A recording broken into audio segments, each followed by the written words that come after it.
Dan Carlson from Canada. My man, how did we hook up? Softball spring training, and Dave Reed saw me play, and he asked me if I played 50 competitive, and I said no, but I want to, and he says, I got a team for you. So he connected me with a guy named Ed Rose behind the camera and Brian Normandin, and together that changed my life entirely, man. Changed your life, that's a strong statement. Did you know anything about the art of hitting?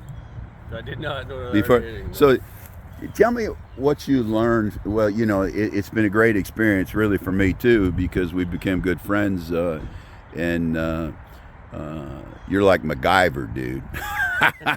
But I made a statement to you, and I really believe this. You know, Dave Reed and I go a long way back. We've been, you know, brothers from a different mother. We played together 35, 40 years. I don't know which. Played against each other since we were kids.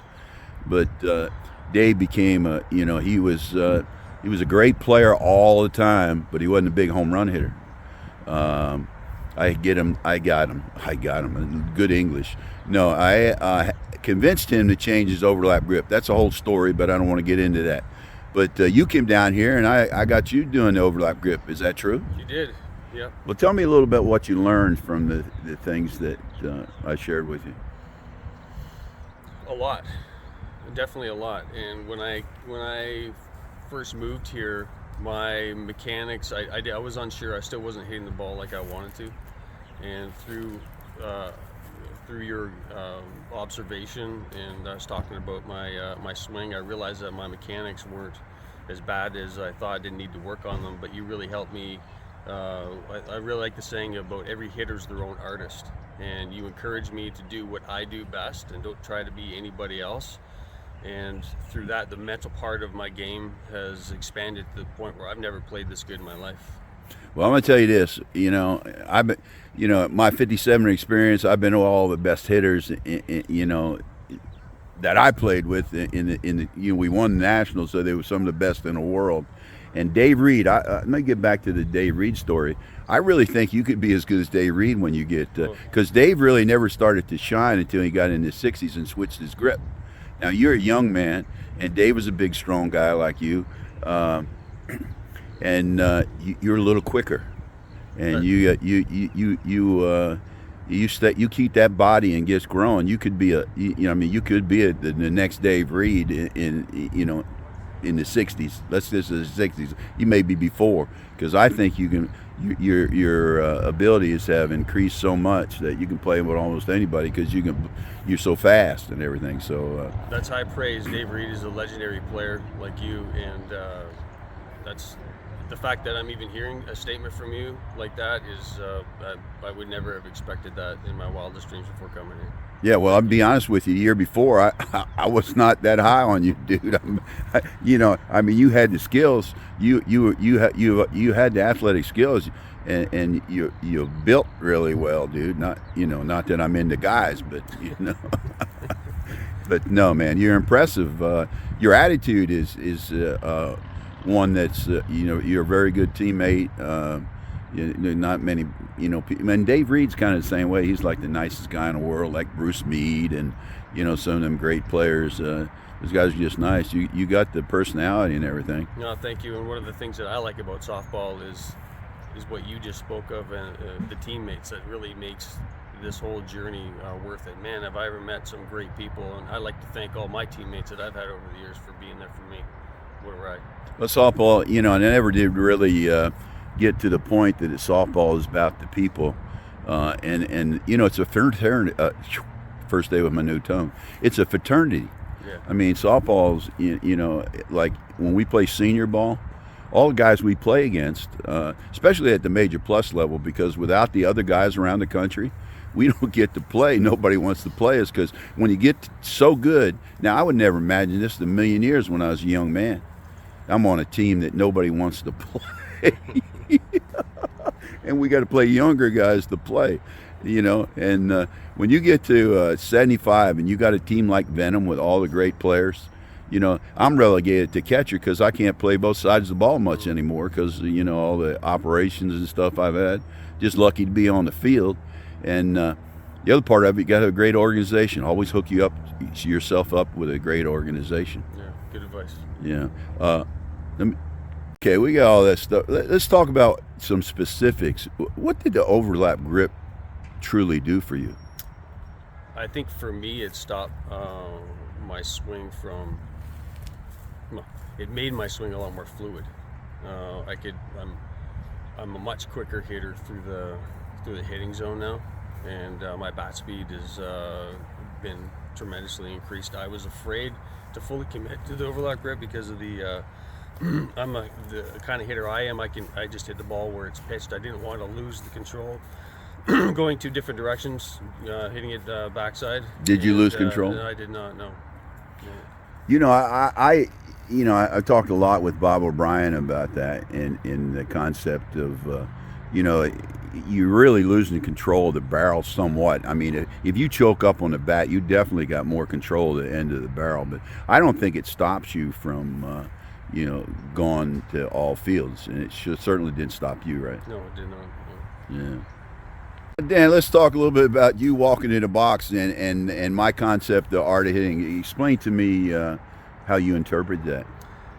During COVID and the pandemic, we didn't play games for a year and a half, so I had nothing to do, and I played with a good player from Team Canada. He wasn't a big guy, but man, did he ever hit, and he walked in the box. So during the pandemic, I experimented with that, and as I tried to introduce it into games, I wasn't very successful, so I didn't really trust it. And when I came here, I would practice 50-50 walking in the box and stationary, and you said that I shouldn't walk in the box, but then you witnessed me hit it better while I did walk in the box, and you said you're your own artist, so whatever works better for you. So since coming here, I've committed to it, and it's working really good for me. Yeah, but let me clarify one thing. I think I said I don't think it's getting you anything by walking in the box, and I called Bogey, I called Paul Stanley, I think I might have called Mike Masenko. I called said, what do you think about walking in? I'm not the end all be all, and I'm not trying to be the end all be all,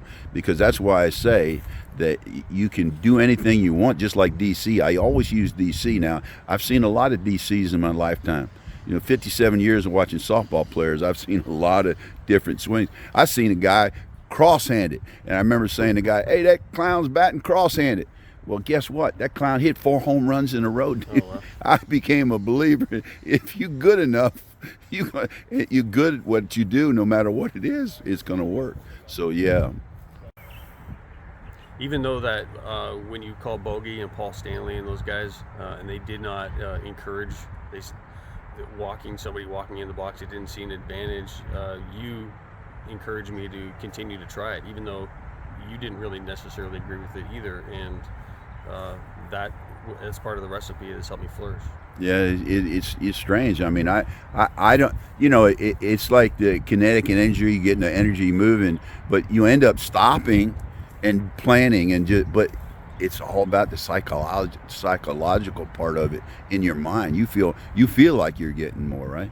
It's like a placebo effect. Yeah, maybe. I feel like it, and I don't know if it's a timing thing. And really, at this point, it doesn't even matter why it works for me, but it does. I would not necessarily recommend this to anybody, but it's working for me. And if you would have told me abandon it completely, I probably would have. I'm a player that really is thirsting for knowledge. I really want to be good, and I listen to players that are better than me. And again, I'm grateful that this scenario unfolded. Yeah, you got to be careful. It's like taking medical advice from, no one is the absolute, end all and be all. And like I say, what do you think of the art of hitting in the concept? It's genius, really. It's genius. Oh, I like that. We are all different. Yeah, we are all different, and this is a results-driven game. And if you're getting good results doing it one way, why change it? Yeah, and really genius is not. I appreciate it, but that word in me isn't not usually used in the same sentence. But it's more about the experience of what I've seen over my lifetime. It's like an old Indian. The Indians, little what do you call the little braves? Yeah. They just the young Indians. They go to the old Indians and say, Yeah. "How'd you kill that buffalo?"